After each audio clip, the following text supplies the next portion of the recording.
నమస్తే. మన ఛానల్‌లో ఎన్నో మంచి కార్యక్రమాలు జరుగుతూ ఉంటాయి. ముఖ్యంగా మన సంప్రదాయాల గురించి, మన ఆధునిక జీవిత శైలి ఏ విధంగా నడుస్తోంది, అలాగే మనం ఏం నేర్చుకోవాలి, అసలు ప్రపంచం ఎటుపోతోంది, నిజంగా సంప్రదాయాలు నిలబడిన స్థానంలో ఉన్నామా మనం? ఆ సంప్రదాయాల్ని పాటిస్తున్నామా?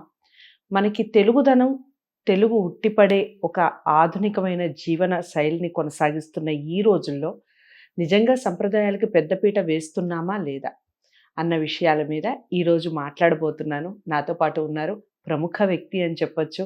చాలా మనందరికీ సుపరిచితురాలు. మన ఛానల్లో నేను మొదటి కార్యక్రమం చేస్తున్నాను. ఈ కార్యక్రమం ద్వారా ఇంకా ఇలాంటి మరెన్నో మంచి మంచి కార్యక్రమాలు చేసే ప్రయత్నం చేస్తాను.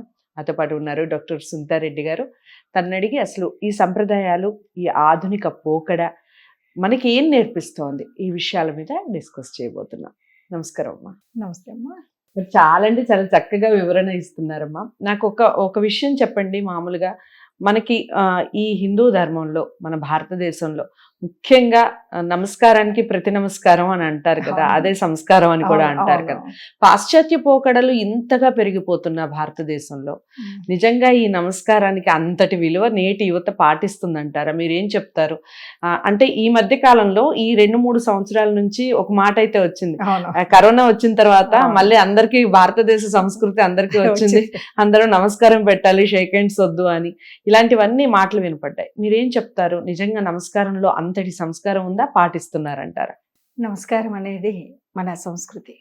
ఇందాకటి నుండి మనం చెప్పుకున్నటువంటి సంస్కృతిలో ఎవరు వచ్చినా నమస్కరించడం అనేటువంటిది, ఈ నమస్కార ముద్ర అనేటువంటిది చాలా విలువైనటువంటిది, ఉత్తమమైనటువంటిది. నమస్కారం వినయంగా చెప్తున్నామా, విధేయతతో చెప్తున్నాం. ఇప్పుడు గురువుకు నమస్కరించినప్పుడు తల వంచి నమస్కరిస్తాం.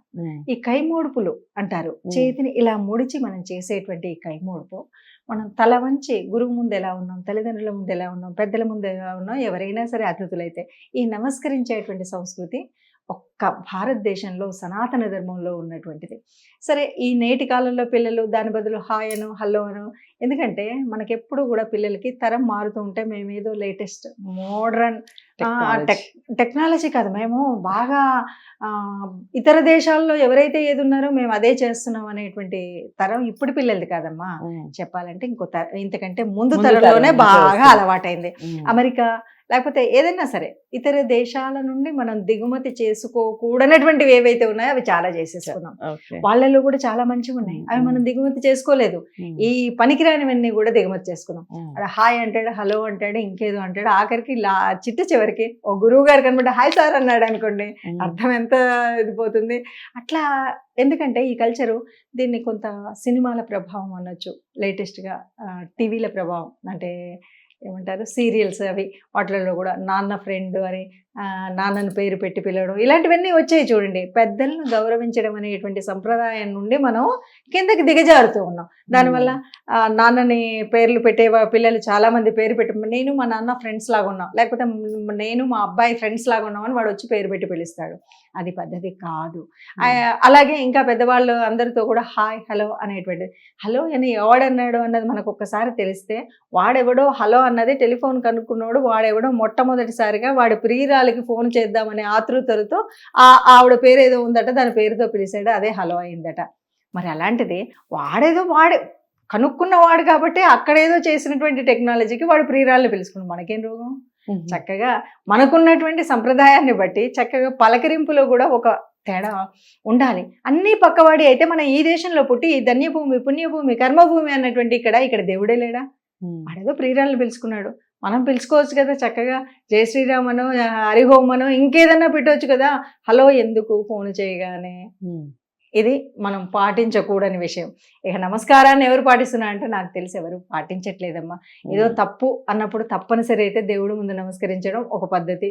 ఇక ఇంకా కొంతమంది అటు ఇటుగా ఉన్న వాళ్ళు, నాన్న తాతయ్యరా నమస్కారం పెట్టు అంటే పెట్టాలో తెలియక అంటూ వాడు ఒక పిచ్చి చూపులే చూస్తారు తప్ప నిజంగా నమస్కార ముద్రలో ఉన్నటువంటి విలువను కనుక్కున్న వాళ్ళైతే లేరు తల్లి. నాకు తెలిసి నమస్కరించడం అనేటువంటిది అది ఎంత ఎదిగినా ఒదిగి ఉండేటువంటి ఓ గొప్ప లక్షణాన్ని చెప్పేటువంటి ఒక ముద్ర.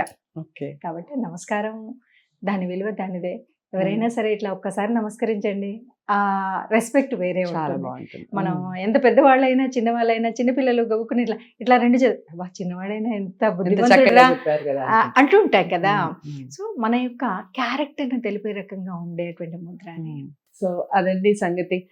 శ్రీమతి సునీత గారు చెప్పిన ప్రతి మాట నిజంగా మాటే మంత్రంగా ప్రతి ఒక్కళ్ళు పాటించే ప్రయత్నం చేయండి. వీడియో ఎలా అనిపించింది ఈ విషయాన్ని తప్పకుండా కామెంట్ బాక్స్లో తెలియజేస్తూ, మీరు ఇంకా ఎలాంటి కార్యక్రమాలు చూడాలనుకుంటున్నారు ఇవి కూడా కామెంట్ బాక్స్లో తెలియజేయండి. వీడియోని లైక్ చేసి షేర్ చేయండి, ఛానల్ని సబ్స్క్రైబ్ చేసుకోండి.